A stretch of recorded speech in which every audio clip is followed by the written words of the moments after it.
하나님의 말씀은 구약 성경 창세기 9장 3절 7절입니다. 구약 성경 10쪽에 있습니다. 그리고 주보 3면에도 나와 있습니다. 제가 봉독하겠습니다. 모든 산 동물은 너희의 먹을 것이 될지라 채소같이 내가 이것을 다 너희에게 주노라. 너희는 생육하고 번성하며 땅에 가득하여 그 중에서 번성하라 하셨더라. 아멘. 주를 향한 나의 사랑을 찬양합니다.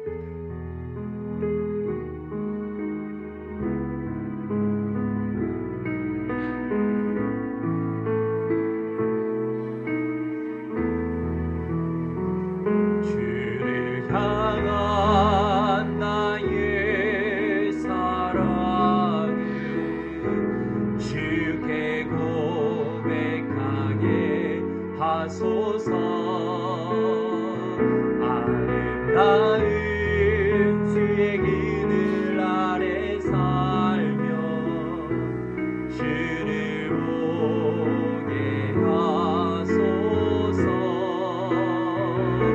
주님의 말씀 선포될 때에 땅과 하늘 진동하리니 나의 사랑 고백하리라. 나의 구주 나의 친구 부드러운 주의 속삭임 나의 이름을 부르시네.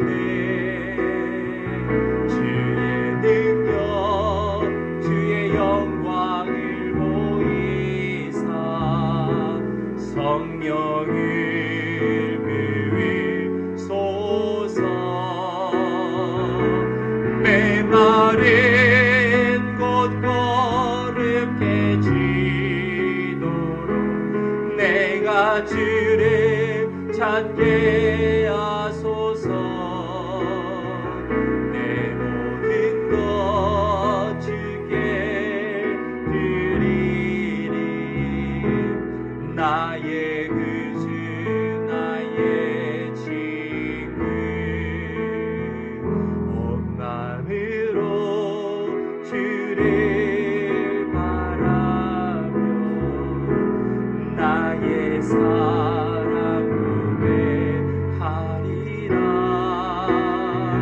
나를 향한 주님의 그 크신 사랑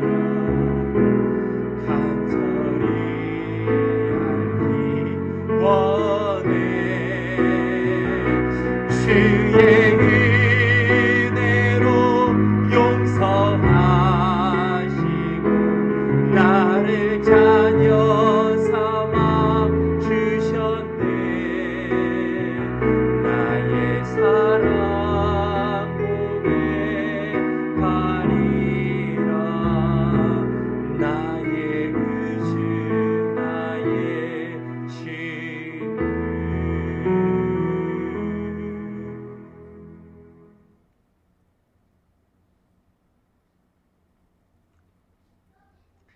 데일 카네기의 인간관계론이라는 책이 있습니다. 인간관계에 관해서는 성경처럼 불리는 책입니다.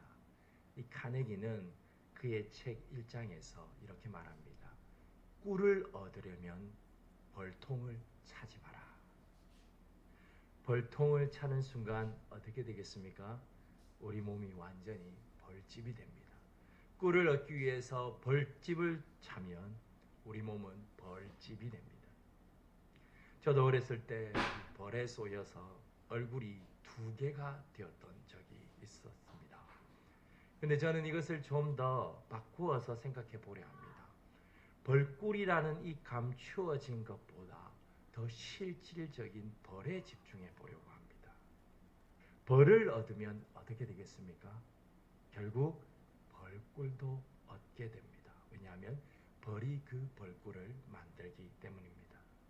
실질적인 필요를 통해서 감추어진 궁극적인 필요를 채울 수 있습니다. 창세기 9장은 노아의 홍수 사건의 기승전결 중 결말에 해당합니다. 첫째로 창세기 9장에 나타난 이 노아 언약의 전반부에서 하나님께서 우리에게 말씀하시고자 하신 것은 무엇입니까? 생명은 복이고 그 생명은 하나님께 속하였습니다. 이제 노아 홍수는 끝났습니다. 노아 홍수가 끝나고 시간과 계절이 모두 정해졌습니다.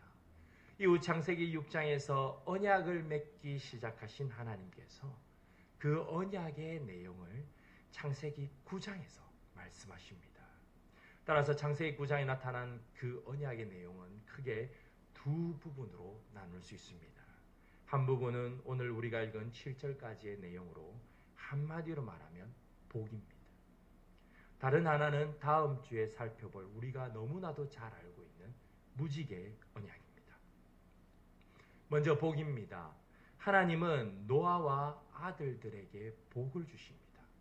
여기서 말하는 복은 우리가 일반적으로 아는 복의 개념인 잘 먹고 잘 사는 것을 의미하지 않습니다. 우리의 안위를 말하는 그런 복이 아닙니다. 그렇다면 복이 무엇입니까? 주님은 모세를 통하여 복의 내용을 적고 있습니다. 창세기 9장 1절입니다. 생육하고 번성하여 땅에 충만하라. 이것이 바로 복의 내용입니다. 우리를 살게 하는 것, 우리를 살아가게 하는 것, 우리가 땅에 거하도록 인도하시고 이끄시는 것이 복입니다. 무엇을 가리킵니까? 생명입니다. 생명이 복입니다. 노아 홍수에서 죽지 않고 생명을 주신 것, 이것이 바로 복입니다. 매우 실질적인 것이지요. 이것은 노아와 노아의 아들들에게만 해당하는 것이 아닙니다. 2절에서 모든 생물에 해당하는 것임을 말하고 있기 때문입니다. 매우 구체적으로 언급하십니다. 하늘과 땅 그리고 바다에 있는 모든 생물에게 바로 이 생명인 복을 부여하셨습니다. 하늘과 땅 그리고 바다에 이르기까지 하나님의 복이 미쳐서 생물이 살게 되고 번성하게 되고 충만하게 됩니다. 이런 가운데 하나님은 한 가지의 질서를 언급하십니다. 창세기 9장 2절입니다. 너희를 두려워하며 너희를 무서워하리니. 그 생물이 하나님께서 복을 주신 그 생물이 이제는 사람을 두려워하며 무서워합니다. 이것이 질서입니다. 하나님께서는 이제는 철저하게 사람으로 동물을 다스리게 하셨음을 말합니다. 창세기 8장에서 비둘기를 내보낼 때만 해도 그들은 매우 친밀한 관계였습니다. 하지만 이제는 동물들이 사람을 두려워합니다. 왜 그렇습니까? 그 이유는 이어서 나옵니다. 9장 2절부터 3절입니다. 이것들은 너희의 손에 붙였음이니라. 모든 산동물은 너희 먹을 것이 될지라. 이제 이유가 명확하게 드러납니다. 이제는 사람이 그 동물을 잡아먹을 수 있게 되었기 때문입니다. 우리가 지금도 즐겨 먹는 육식으로 된 식단은 바로 이 노아 홍수 이후에 하나님께서 주신 복과 질서입니다. 그렇다면 창세기 9장이 있기 전에는 어떤 것을 사람들이 식물로 먹었음을 생각해 볼 수 있겠습니까? 3절에 나오는 채소입니다. 하나님께서 처음에 사람과 동물에게 음식으로 주신 것은 바로 채소였습니다. 창세기 1장 29절에서 30절입니다. 하나님이 이르시되 내가 온 지면의 씨 맺는 모든 채소와 씨 가진 열매 맺는 모든 나무를 너희에게 주노니 너희의 먹을 거리가 되리라. 또 땅의 모든 짐승과 내가 모든 푸른 풀을 먹을 거리로 주노라. 짐승에게도 사람에게도 주신 것은 하나님께서 음식으로 주신 것은 바로 채소였습니다. 하지만 노아 홍수 이후 하나님께서 사람과 동물에게 주신 복에 이 내용이 있습니다. 이것이 왜 복입니까? 육식을 하는 것이 왜 복입니까? 이어서 그 이유가 나옵니다. 하나님께서 3절부터 5절에서 생명의 소중함을 말하고 계시기 때문입니다. 3절에서 하나님은 살아있는 동물을 먹으라고 말씀하십니다. 죽은 동물을 먹지 말라는 말입니다. 이 말을 오해하셔서 그렇게 죽은 고기를 먹지 말아야 하니 마트에서 이제는 고기를 사 먹지 말아야겠네, 이러한 뜻으로 생각해서는 안 됩니다. 죽은 동물은 뒤에 레위기서에서 나오는 것처럼 부정합니다. 부정하다는 것은 결국 먹으면 인체에 해가 된다는 것을 의미합니다. 따라서 죽은 고기는 죽어 부패한 고기와 같은 것으로 이해하면 됩니다. 4절에서는 살아있는 고기를 먹되 피째는 또 먹지 말라고 말씀하십니다. 이것은 회를 먹지 말라는 말이 아닙니다. 왜냐하면 이어서 피가 생명임을 말씀하고 계시기 때문입니다. 피가 생명을 의미하기 때문에 짐승은 물론이고 하나님의 형상인 사람의 피도 흘리게 해서는 안 됩니다. 이것이 생명이기 때문에 후에는 하나님 앞에서 피를 쏟아서 드립니다. 가장 소중한 피를, 생명을 하나님께 드리는 것이 바로 제사입니다. 이 고기는 먹고 저 고기는 먹지 말고의 의미를 넘어서 피가 생명을 의미한다는 것을 하나님은 말씀하십니다. 그러므로 만일 사람이든 짐승이든 사람의 피를 흘리게 한다면 하나님은 반드시 그의 생명을 찾을 것임을 약속하십니다. 왜 그렇습니까? 생명은 하나님께 속해 있기 때문입니다. 하나님의 강조점이 바로 이 생명을 중요시 여기는 것임을 우리는 알 수 있습니다. 이것이 복음을 7절에서 마무리하시면서 다시 한번 말씀하시므로 하나님께서 중요시 여기시는 복은 바로 무엇입니까? 생명입니다. 하나님께서 복으로 생명을 주셨고 생육하게 하셨고 번성하게 하시는 이 생명의 복은 오직 누구로부터 나온다는 것을 말하고 있습니까? 하나님께로만 나온다는 것을 하나님은 말씀하십니다. 이를 통해서 생명의 주인이 하나님이심을 창세기 9장은 우리에게 말씀하고 있습니다. 마치 이것은 인간인 우리가 집에서 식물을 키우는 것 같다고 생각하시면 간단합니다. 비록 우리가 직접 식물에게 생명을 주진 않지만 우리가 화분을 관리하지 않고 그냥 두면 그 생명은 꺼져가는 것을 봅니다. 하지만 우리가 식물을 관리하고 물을 주고 양분을 주면 어떻게 됩니까? 그 식물은 잘 자랍니다. 식물과 마찬가지로 하나님은 우리에게 생명을 복으로 주셨고 그 생명이 하나님께로부터 나오는 것임을, 오직 하나님께로만 나오는 것임을 하나님은 이 노아 언약을 통해 우리에게 분명하게 보여주십니다. 생명은 복이고 그 생명은 오직 누구로부터 나옵니까? 하나님으로부터 나옵니다. 어디 생명뿐이겠습니까? 생사 화복이 하나님께로부터 나옵니다. 신명기 30장 15절입니다. 보라, 내가 오늘 생명과 복과 사망과 화를 내 앞에 두었나니. 바울 사도는 하나님을 떠나 사는 것은 마치 물고기가 물을 떠나 사는 것처럼 묘사합니다. 사도행전 17장 28절입니다. 우리가 그를 힘입어 살며 기동하며 존재하느니라. 우리가 그의 소생이라. 여기서 소생이란 말은 자손을 뜻합니다. 부모가 생명을 주지 않으면 도저히 이 세상에 존재할 수 없는 그런 존재를 가리키는 단어가 바로 이 소생입니다. 하나님께서 우리에게 생명을 주지 않으시면 우리는 단 한순간도 살아갈 수 없습니다. 이것이 우리에게 주신 하나님의 복입니다. 우리의 생명은 누가 주십니까? 지혜로운 여인 아비가일이 다윗 왕을 향하여 말하는 소리를 한번 들어보십시오.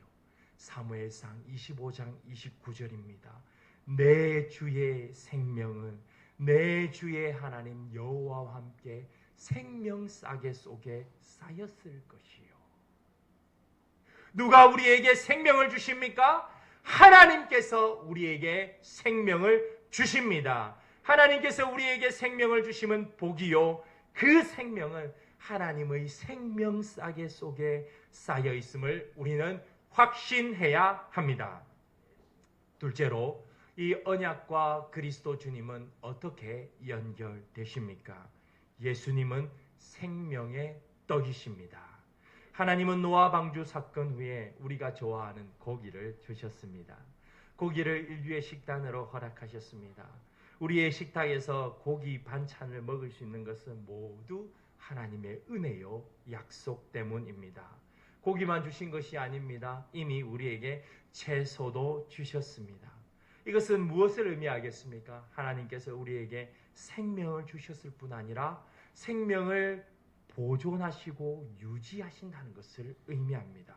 주님은 우리에게 먹을 것을 제공하시면서 우리의 생명의 주인도 하나님이시고 우리의 생명을 매 순간 보존하시는 분도 하나님이심을 분명하게 말씀하십니다.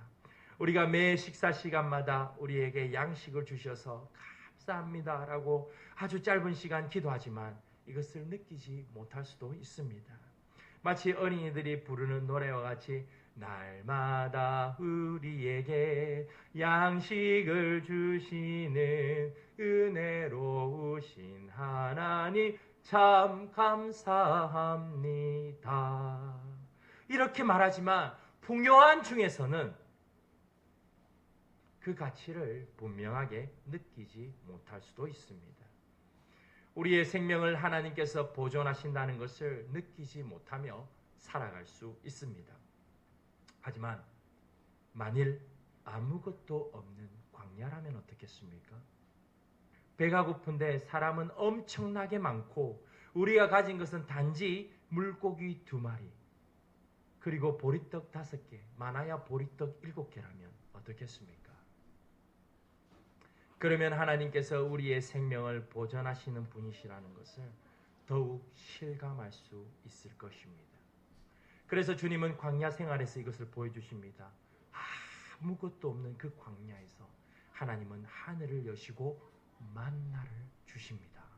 하늘에서 떨어진 만나를 본 이스라엘 백성들은 이제껏 이것을 본 적이 없었기 때문에 바로 그 광야에서 그것을 처음 보았기 때문에 그것을 보자마자 무엇이라고 이것이 무엇인가 히브리어로 만후라고 말하였습니다.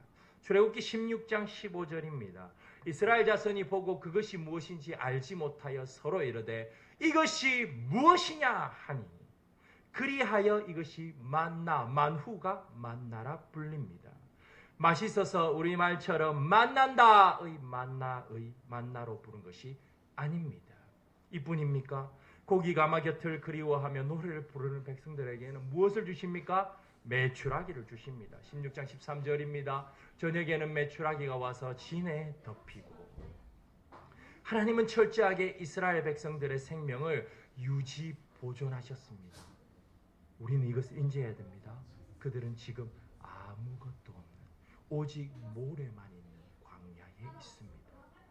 또 주님은 무엇을 주셨습니까? 생명의 근원인 물도 주십니다. 민수기 20장 11절 모세가 그의 손을 들어 그의 지팡이로 반석을 2번 치니 물이 많이 솟아나오므로 회중과 그들의 짐승이 마시니라. 이처럼 하나님은 이스라엘 백성들에게 생명을 공급할 뿐 아니라 생명을 유지 보존하셨습니다. 여기서 잠깐 이 물 사건으로 인해 모세는 약속의 땅에 들어가지 못합니다. 그 이유는 이어서 직접 나옵니다. 민수기 20장 12절 여호와께서 모세와 아론에게 이르시되 너희가 나를 믿지 아니하고 내 거룩함을 나타내지 아니한 고로. 그들이 들어가지 못한 것은 그들은 하나님을 믿지 아니하고 하나님의 거룩함을 드러내지 않았다는 것을 우리는 알고 넘어가야 합니다. 이것이 성경이 말하는 이유이기 때문입니다. 이렇게 하나님은 하나님의 백성들에게 생명을 주시고 생명을 유지 보존하십니다. 이것은 예수님께서 백성들을 먹이시는 모습을 통해서 분명하게 드러났습니다. 그 사건이 바로 오병칠병이어 사건입니다. 오병칠병이어는 물고기 5마리, 물고기 2마리, 보리떡 5개 또는 7개로 5,000명을 넘게 먹인 사건입니다. 당시의 사람의 수는 성인 남자만 해당하기 때문입니다. 인간의 생각으로는 도저히 행할 수 없는 일입니다. 하지만 주님은 이 땅에 하나님으로 오셔서 바로 이 일을 이루셨습니다. 특별히 이 일이 일어난 곳이 빈들이었으면 마태, 마가, 누가는 전합니다. 빈들이었습니다. 그리고 요한은 이것을 잔디가 많은 곳이다 라고 말합니다. 무엇을 의미합니까? 먹을 것이라고는 아무것도 없는 곳임을 말합니다. 광야의 이스라엘 백성들을 떠올리게 하는 부분입니다. 예수님은 여기서 이스라엘 백성을 이끈 모세로서의 모습을 보여주십니다. 그리하여 이스라엘 백성을 이끄신 모세보다 더 크신 주님께서 지금 유대인뿐 아니라 이방인까지 모두 이끌고 계시는 하나님이심을 보여주십니다.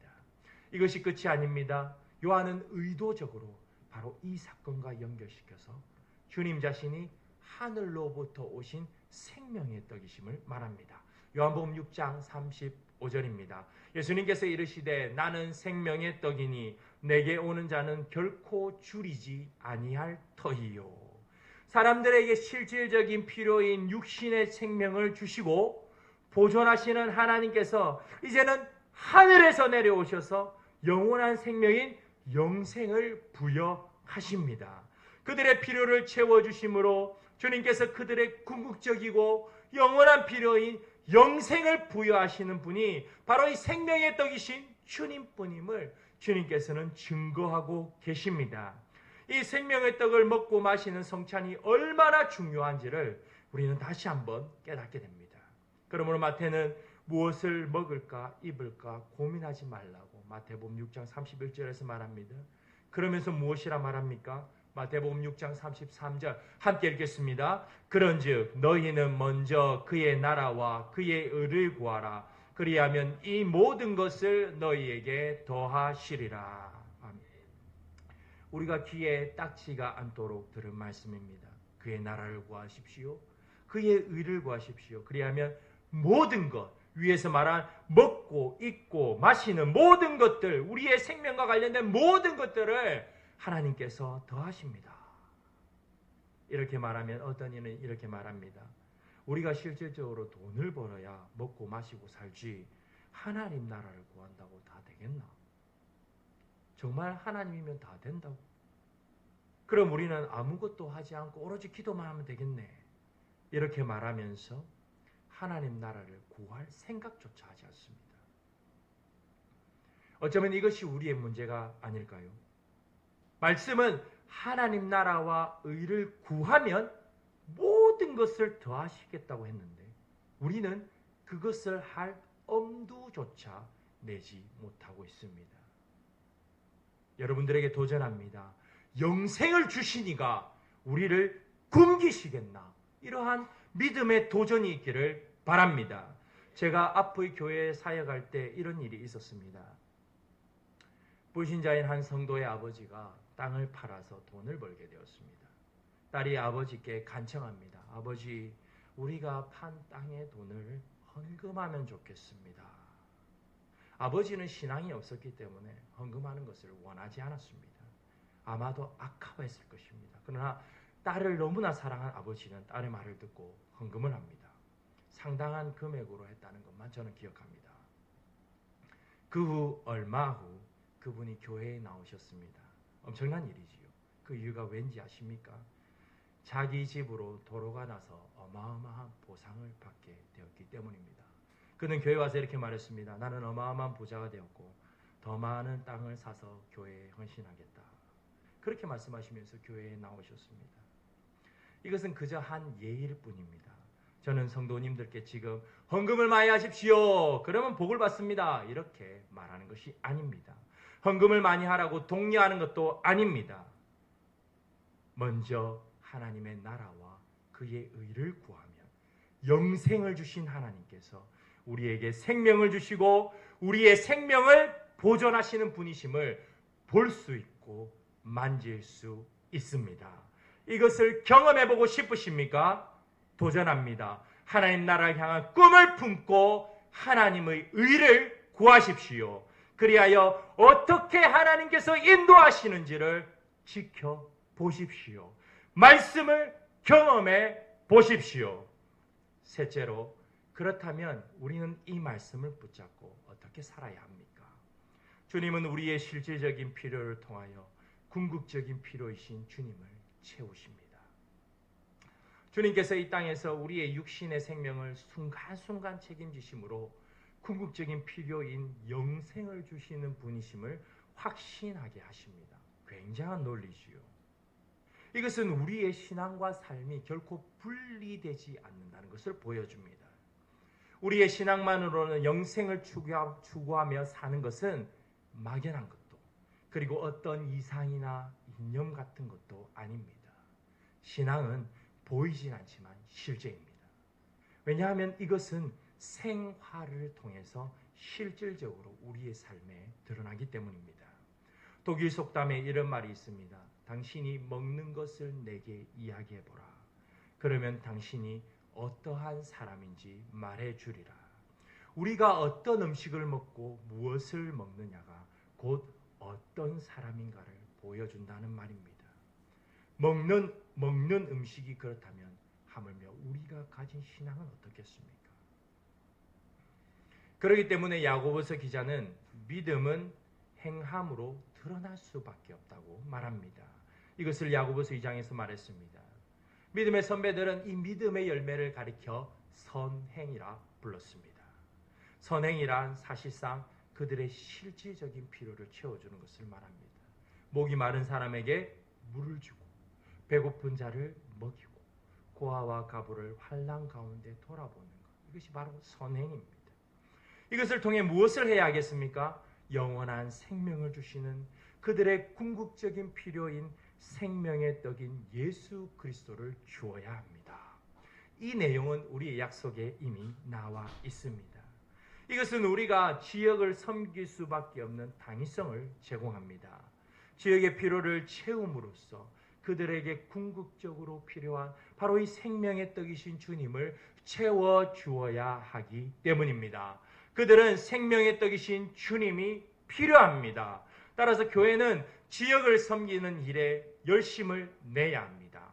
이 일은 우리의 1층 카페에서 시작되고 카페를 통하여 확장되고 발전될 것입니다. 다음으로 함께 모인 성도들은 궁극적인 생명의 떡인 예수 그리스도가 필요한 자들을 가슴에 품고 선을 베풀어야 합니다. 이것이 태신자입니다. 그리고 그들에게 먼저 그들의 실질적인 필요를 채워주어야 합니다. 제가 학부 시절에 배운 전도 전략도 바로 이런 맥락에서 이해됩니다. 앞으로 우리도 기회가 된다면 이 일을 함께 해보려 합니다. 일단 태신자를 정합니다. 일단 태신자가 정해지면 그 집을 의도적으로 방문합니다. 방문하면서 과일이나 과자 등 필요한 것들을 조그맣게 한 봉지 정도 구입합니다. 그리고 그 태신자의 문 앞에 작은 메모지를 하나 남깁니다. 지나가는 길에 당신이 생각나서 들렀어. 이렇게 달콤한 메모를 남기고 그 구입한 봉지를 탁 걸어 놓습니다. 계속해서 이렇게 하면 그 태신자는 사랑의 빚을 졌기 때문에 그 성도에게 시간마다 걸어 놓는 그 성도에게 그 사랑을 갚으려 합니다. 그때에 어떤 것도 받지 말아야 합니다. 그리고 때를 기다려야 합니다. 교회에서 전도주의를 한다. 그렇게 때가 되면 교회에 한번 가자라고 말해야 합니다. 그러면 그는 그 사랑을 받은 자는 교회에 나감으로 그동안 지었던 사랑의 빚을 갚게 됩니다. 그에게 실질적인 필요를 채움으로써 태신자는 교회에 나왔고 그로 인해 생명의 떡이신 주님을 만나게 됩니다. 여러분은 오늘 누구에게 검은 봉지 하나를 들고 가시렵니까? 이제 우리 미래인 아이들 잘 들었어요. 미래인 아이들은 주님께서 생명을 공급하지 않으면 우리는 순간도 살아갈 수 없다는 것을 인식해야 합니다. 아직 어려서 우리가 설마 죽겠나 라고 여길 수 있겠지만 물론 그런 일은 없어야 하겠습니다. 하지만 로마의 묘지에 걸려있는 그 말을 여러분들에게 전합니다. 오늘은 내가, 내일은 네가. 이 말을 우리는 잘 새겨들어야 합니다. 사람이 올 때는 순서에 맞게 왔으나 하나님 앞에 가는 것에는 순서가 없습니다. 그러므로 나는 학생이니까 지금은 공부해야 하니까 예수님 조금 이따 믿어도 되겠지. 예수님께서 생명의 떡이신 거 나 지금은 몰라도 돼. 나 지금 공부해야 하니까. 이런 생각을 가져서는 안 됩니다. 오직 예수님만이 구원자이시기 때문입니다. 사도행전 4장 12절 우리 교회학교 아이들만 함께 읽겠습니다. 시작. 다른 이로서는 구원을 받을 수 없나니 천하 사람 중에 구원을 받을 만한 다른 이름을 우리에게 주신 일이 없음이라 하였더라. 아멘. 여러분이 가치 있게 여기는 친구도, 선생님도, 목사님도, 부모님도 여러분의 구원자가 아닙니다. 하늘로부터 오신 생명의 떡이신 예수님만이 우리의 구원자이십니다. 이것은 천지가 무너져도 변하지 않는 진리입니다. 노아에게 생명을 주시고 이스라엘 백성의 생명을 보존하신 주님은 우리의 실질적인 필요를 채우시는 것은 물론 영생을 이미 우리에게 주셨음을 우리는 확신해야 합니다. 이 영생을 이 땅 가운데 누리며 주님과 동행하는 귀하고 복된 인생이 되기를 축복하며 이 말씀을 전해 드립니다. 아멘. 찬송가 520